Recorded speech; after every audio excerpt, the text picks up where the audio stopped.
शेतकऱ्याची मेहनत आमची जबाबदारी. प्रगत तंत्रज्ञानासह पिकांचे संपूर्ण संरक्षण. इडीमॅक्स बायोटेक, तुमच्या शेतीचा खरा पार्टनर. नमस्कार मित्रांनो, या ठिकाणी आपण 25 ते 28 पर्यंतचा अंदाज घेणार आहोत.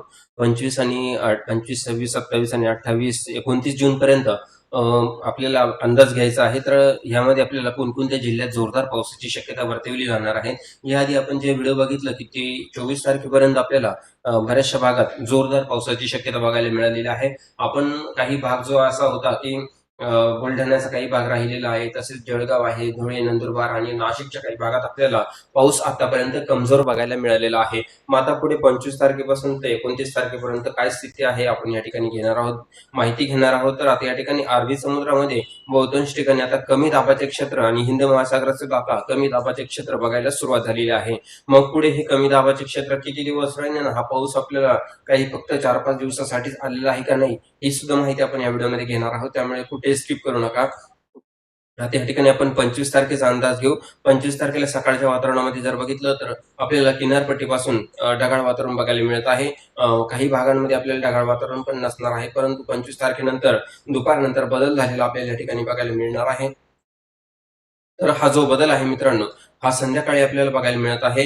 लातूर, बार्शी, धाराशिव या ठिकाणी बीड आहे, नांदेड, परभणी आहे, तसेच नाशिक, अकोला, अहिल्यानगर, पुणे, बारामती, सातारा, चिपळूण, रत्नागिरी, कोल्हापूर, सिंधुदुर्ग, तसेच इकडे नाशिक पर्यंत हे जे सर्व वातावरण आहे या ठिकाणी आपल्याला संध्याकाळच्या वातावरणामध्ये हलक्या हलक्या प्रमाणाचा पाऊस या ठिकाणी बघायला मिळू शकतो.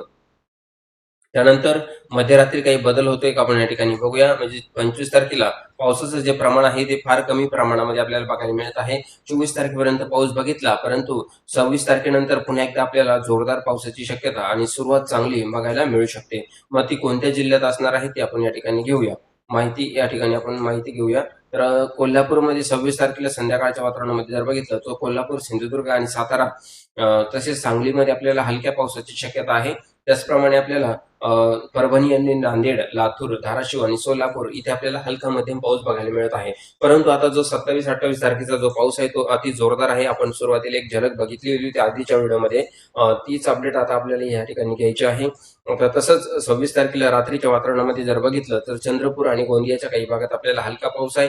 तसंच सोलापूरमध्ये आपल्याला हलक्या पावसाची स्थिती बघायला मिळत आहे. त्यानंतर 27 तारखेला 27 जून रोजी जर अंदाज बघितला तर या ठिकाणी आपल्याला गोव्याजवळ आणि कर्नाटकाजवळ आपल्याला या ठिकाणी तीव्र कमी दाब बघायला मिळत आहे. मग या तीव्र कमी दाबाचा परिणाम मुख्यतः महाराष्ट्रावरती बघायला मिळणार आहे. आपण या ठिकाणी बघू शकतो जोरदार पाऊस आपल्याला या ठिकाणी 27 तारखेला बघायला मिळत आहे. हा जो पाऊस आहे सिंधुदुर्ग आणि गोवा इथून आपल्याला सुरुवात झालेली बघायला मिळणार आहे. जोरदार पाऊस आपल्याला सिंधुदुर्ग आणि सांगलीच्या काही भागात, रत्नागिरीच्या काही भागात बघायला मिळत आहे. सातारामध्ये बघू शकतो, तसेच इकडे महाडमध्ये, महाबळेश्वरच्या काही भागात, चिपळूणमध्ये इथे पावसाची शक्यता आपल्याला जोरदार आहे. बाकी संपूर्ण महाराष्ट्रभर 27 तारखेला संपूर्ण महाराष्ट्रभर एकदम ढगाळ वातावरण आणि पावसाचे वातावरण असणार आहे.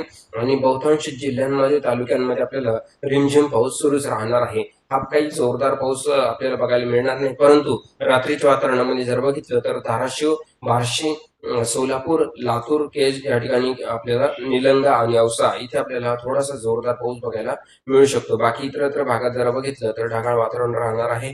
तसंच आपण 27 तारखेला जर बघितलं तर या ठिकाणी 27 तारखेला रात्रीच्या वातावरणामध्ये पावसाचं प्रमाण फक्त तिथंच आपल्याला आहे, लातूर आहे आणि सोलापूर, बार्शीच्या काही भागांमध्ये. आता 28 तारखेचं वातावरण या ठिकाणी बघणार आहोत. 28 तारखेच्या वातावरणामध्ये आपल्याला या ठिकाणी नागपूर, गोंदिया, चंद्रपूर, भंडारा, तुमसर, तेरोळा या ठिकाणी आपल्याला बघायला मिळत आहे.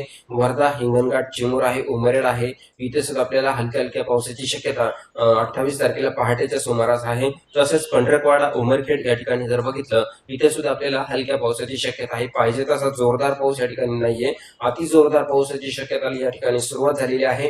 कर्नाटक आणि महाराष्ट्राच्या बाउंड्रीला हा पाऊस सुरू झालेला आहे. इथे गोवा आहे आणि गोव्यात लगत सिंधुदुर्ग, तसेच कोल्हापूरच्या भागात, रत्नागिरीमध्ये रेड अलर्ट या ठिकाणी आपल्याला 28 तारखेला पहाटेपासून सुरू झालेला आहे.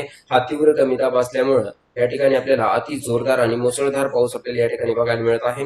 त्यानंतर 28 तारखेला दुपारनंतर तोच पाऊस पुढे एकदम अतिवृष्टी जबरदस्त सिंधुदुर्ग, कोल्हापूर आणि चिपळूणच्या काही भागात, साताऱ्याच्या काही भागात आपल्याला हा पाऊस बघायला मिळत आहे. त्यानंतर पुढे आपल्याला 28 तारखेला दुपारनंतरचे वातावरण आहे पूर्ण कोल्हापूर, पूर्ण सांगली, पूर्ण रत्नागिरी, सिंधुदुर्ग, सातारा या ठिकाणी अति जोरदार पाऊस आपल्याला या ठिकाणी बघायला मिळत आहे. खास करून या ठिकाणी आपण बघितलं की महाबळेश्वर, सातारा, चिपळूण, खोपोली, कामशेत तसेच इकडे रत्नागिरी आहे, सिंधुदुर्ग, कोल्हापूर, सांगली, तसेच ईश्वरपूर आहे, विटा आहे, माहिनीचा काही भाग आहे, सांगोले, पंढरपूर, सोलापूर, धाराशिव आहे, लातूर आहे, निलंगा, औसा या ठिकाणी जोरदार पाऊस आहे. अहिल्यानगरमध्ये जर बघितलं तर कर्जत, करमाळा, जामखेड, दौंड, शिरूर या ठिकाणी जोरदार पाऊस आहे. इंदापूर, बारामती, बार्शी या ठिकाणी जोरदार पाऊस आहे. बीडच्या काही भागात हलका मध्यम पाऊस आहे. छत्रपती संभाजीनगर आणि जालन्यामध्ये जोरदार पावसाची शक्यता या ठिकाणी आपल्याला बघायला मिळत आहे. आपण या ठिकाणी बघू शकतो जोरदार अति पावसाची शक्यता या ठिकाणी आहे. परंतु जो या ठिकाणी छत्रपती संभाजीनगर आणि जालन्यामध्ये जो पाऊस बघितला तर काही ठिकाणी जोरदार पडेल तर काही ठिकाणी आपल्याला हलकाच पाऊस पडणार आहे. कोपरगाव, येवला, वैजापूर, मनमाड, नांदगाव, मालेगाव या ठिकाणी सुद्धा आपल्याला हलक्या मध्यम पावसाची शक्यता या ठिकाणी वर्तवली जाणार आहे. परंतु 28 तारखेला सगळीकडे आपल्याला पावसाची शक्यता आहे. परंतु जो कमजोर पाऊस आहे तो आपल्याला नाशिक, जळगाव, धुळे, नंदुरबार आणि या ठिकाणी आपल्याला थोडासा कमजोर बघायला मिळू शकतो. त्याचबरोबर अकोला आणि अमरावतीमध्ये 28 तारखेला जोरदार पावसाची शक्यता या ठिकाणी वर्तवली जाणार आहे.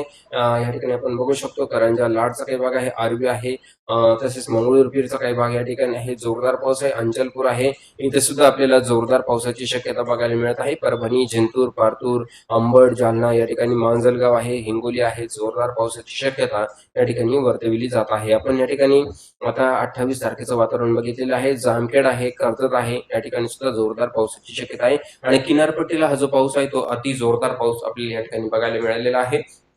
आणि त्यानंतर आता तोच पाऊस 29 तारखेला जर बघितलं तर किनारपट्टीला पाऊस आहे. सिंधुदुर्ग, रत्नागिरी, चिपळूण या ठिकाणी आपल्याला किनारपट्टीला 29 तारखेला पाऊस बघायला मिळत आहे. आणि 29 तारखेला बाकीच्या भागांमध्ये जर बघितलं तर रिमझिम पावसाची शक्यता आपल्याला या ठिकाणी बघायला मिळत आहे. 30 तारखेला जर बघितलं 30 तारखेला सुद्धा रिमझिम पाऊस आपल्याला संपूर्ण महाराष्ट्रभर या ठिकाणी बघायला मिळू शकतो. आणि त्यानंतर 1 जुलै, 2 जुलै आणि 3 जुलै हा अंदाज जर बघितला तर आपल्याला नाशिकच्या काही भागापासून आपल्याला चांगली सुरुवात 2 जुलै नंतर या ठिकाणी आपल्याला बघायला मिळत आहे. परंतु पाहिजे तसा जोर या ठिकाणी नाहीये, कारण या ठिकाणी आपल्याला वारे वाहताना अजूनही अरबी समुद्रातून जोरदार वारे वाहताना या ठिकाणी आपल्याला बघायला मिळत आहे. त्यामुळे आपल्याला जो मान्सून आहे तो पाऊस आहे तो पूर्णपणे कमजोर परिस्थितीमध्ये आपल्याला या ठिकाणी बघायला मिळू शकतो. कारण हा जो अंदाज आहे मित्रांनो ह्या वाऱ्यावरच अवलंबून आहे. जर वाऱ्याची गती वाढली आणखी, हे कमी दाबाचे क्षेत्र कमजोर झाले तर पुन्हा एकदा जो सांगितलेला पाऊस आहे त्यामध्ये मोठा फरक आपल्याला बघायला मिळू शकतो. काही ठिकाणी अति जोरदार तर काही ठिकाणी आपल्याला हलक्या पावसाची सुद्धा शक्यता वर्तवली जाऊ शकते. परंतु आता जे आपण वातावरण बघितलं तर त्यामध्ये थोडाफार पुढे मागे बदल होऊ शकतो. जर तसा काही बदल वाटला तर आपल्याला व्हिडिओच्या माध्यमातून सांगण्याचा प्रयत्न असेल. ज्यांचा तालुका, ज्यांचा जिल्हा आला नसेल व्हिडिओमध्ये त्यांनी कमेंट करा. कमेंटमध्ये आपण रिप्लाय करण्याचा प्रयत्न करू आणि आपल्याला माहिती देण्याचा प्रयत्न करू. भेटूया मित्रांनो पुढील अपडेटमध्ये. सर्वांना नमस्कार, धन्यवाद.